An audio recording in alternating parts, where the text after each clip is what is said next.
أعوذ بالله من الشيطان الرجيم. بسم الله الرحمن الرحيم. هل أتى على الإنسان حين من الدهر لم يكن شيئا مذكورا إنا خلقنا الإنسان من نطفة أمشاج نبتليه فجعلناه سميعا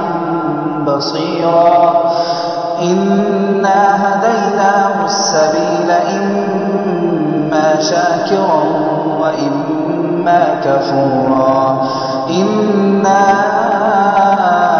أعتدنا للكافرين سلاسل وأغلالا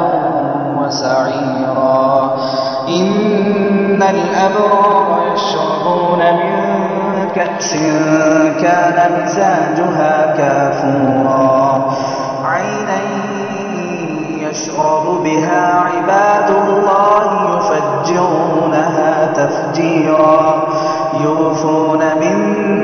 بالنذر ويخافون يوما كان شره مستطيرا ويطعمون الطعام على حبه مسكينا ويتيما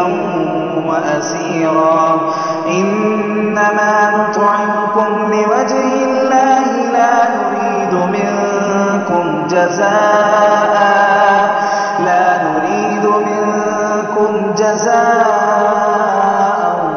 ولا شكورا إنا نخاف من ربنا يوما عبوسا